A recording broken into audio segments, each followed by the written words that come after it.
There's been a great deal of discussion about crime in the district. And the other day, I wanted to get a sense of what is actually happening in the District of Columbia. I asked for the number of teens who have been shot and killed by gunfire. Teens, everyone under the age of 20.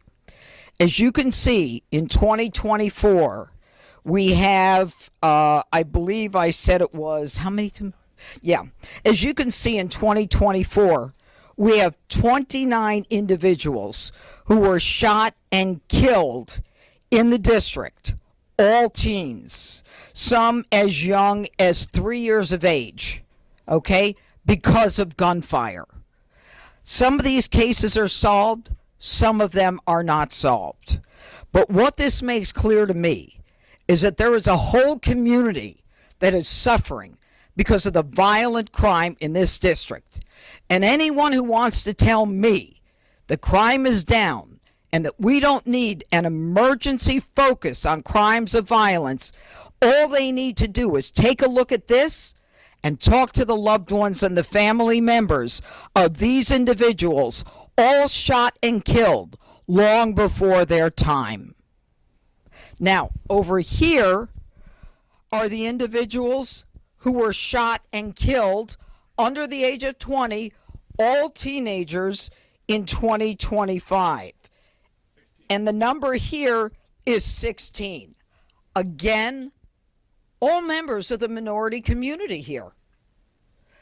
I don't know how many of these cases have been solved, but what I can tell you is, again, it's guns on the streets.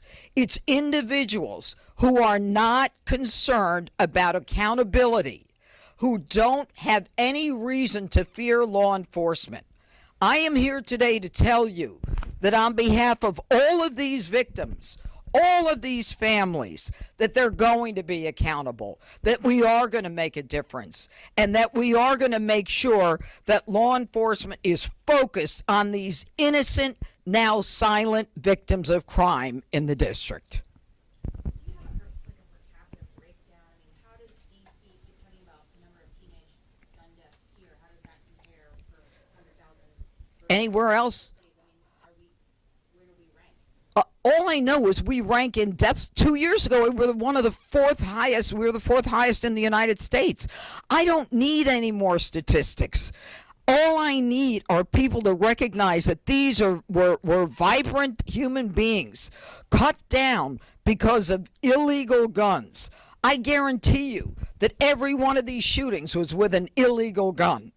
All right. And I guarantee you that every one of these individuals was shot and killed by someone who felt that they were never going to be caught. And I want to send a message that we are going to catch you, that we are going to change the laws, that if you're 14, 15, 16, 17, we're going to bring you into the justice system. No more of this DC, council, if they're under 16 or if they're under 19 or if they're under 25, we'll give them probation. No more. I'm done with that.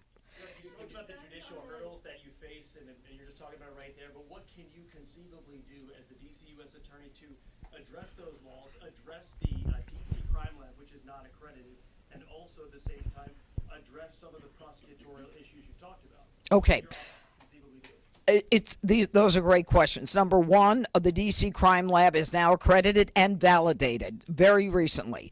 So Dr. Diaz has communicated that to us, and we are working with the DC Crime Lab. Our concern is making sure that we have enough people who are able to analyze the DNA and all of the testing that we need to have done. That's number one. Number two, as it relates to prosecution, I have been very clear that Title 16 is not enough. Under Title 16, if you are 16 or 17 years of age, we can get you for rape 1, murder, robbery 1, burglary 1. But if you shoot someone and don't kill them, I don't have jurisdiction. It goes to the Attorney General, the State Attorney General, Brian Schwab, and the focus is family court rehabilitation. Now, I was a family court judge in New York for a short period of time. The mission there is not punishment, it's rehabilitation, as evidenced by, do we have those posters? Yeah, we had a poster with what you get is yoga, and you get ice cream socials in family court. Well, I'm done with yoga and ice cream socials. We've got to change the law to bring them into the justice system. We've got to get rid of the 3 statutes or 3 laws passed by the D.C. Council. Number 1 is the Youth Rehabilitation Act, where you basically say with the Youth Rehabilitation Act that what we're going to do is we're going to say, if you're sentenced and you're under the age of 25, that the judge can give you probation irrespective of what the crime is. That's nonsense. And that's why a judge, and you're tired of hearing about me say this, that's why a judge gave a 19-year-old 2-3 weeks ago, and I wrote an op-ed piece, gave a 19-year-old probation, and I understand it's 2 years probation to go to college with no mandate, for getting on a public bus with an illegal gun, shooting an individual in the chest, which to me is intent to kill. And he walked away, after we convicted him, he walked away with no jail time. If that's what you want in this district, then I'm the wrong person to be United States Attorney. Number 1, the Incarceration Reduction Act.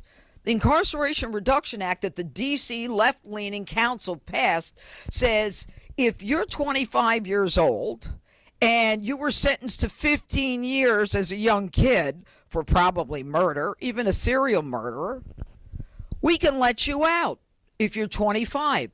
We can let you out because, not because you're rehabilitated, not because the offense wasn't that bad, but because we can. And that's got to go. All right? And the third thing is record sealing. I go through all of the effort to get a conviction, and they want to seal the convictions. They want to say, we want to seal convictions after 5 years. If I'm a mother, and thank God my kids are older, if I'm a mother, I want to know if a nanny has an assault conviction. If I'm an employer, I want to know if this person has been convicted of larceny or petty larceny.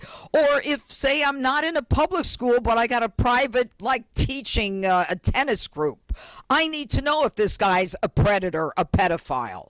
Everything about the D.C. Council's focus is defendant-oriented. I'm oriented to these people, and the people of the district are as well. Do you have any special powers under this federal takeover that you can, you talked about a little bit, well, you talked a lot about it, but any special... I don't have any special powers. I wish I did. But can you also talk about where you stand on hiring prosecutors and judges? I am, I'm not going to bore you with the facts. Don't quote me on that. That was off the record. I can only hire during certain periods once there's been an ad or some kind of posting, and then I can hire. Okay, I'm doing it. I'm doing the best I can. The president has given me the permission to hire. This is an office that has been neglected. And I'll say it publicly. It's been neglected. With people signing contracts, they didn't know what they were signing. All right, it just kind of ran on its own. Not anymore.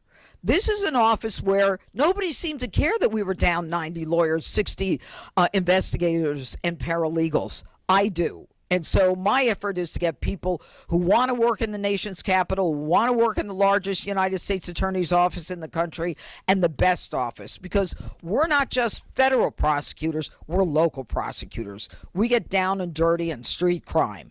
And that is what really motivates a lot of my prosecutors. Talking about that street crime, everything like to see from the punitive aspects. What about preventative? Do you or the president plan to do anything to address the root causes of crime in DC, such as truancy?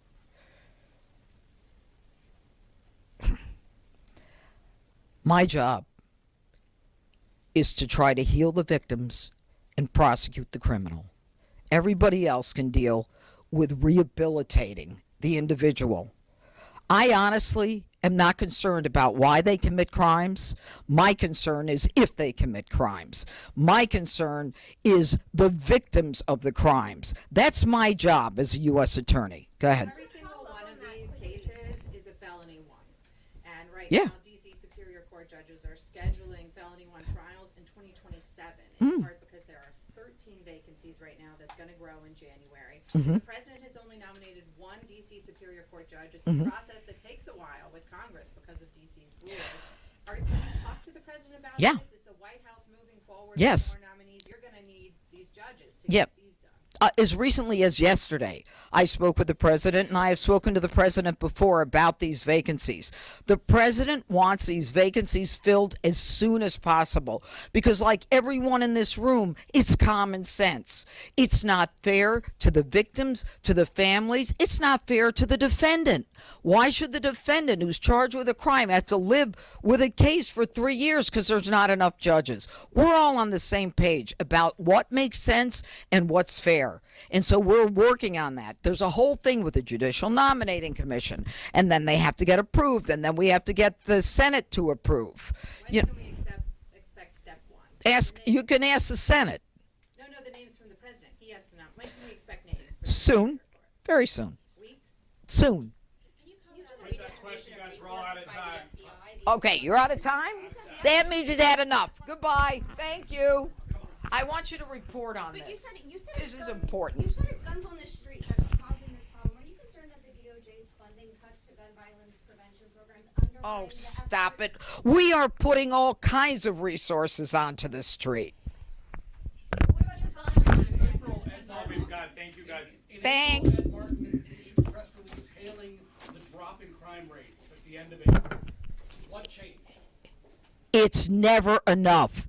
This changed. This changed. It's never enough. You tell these families crime has dropped. You tell the mother of the intern who was shot going out from McDonald's near the Washington Convention Center, oh, crime is down.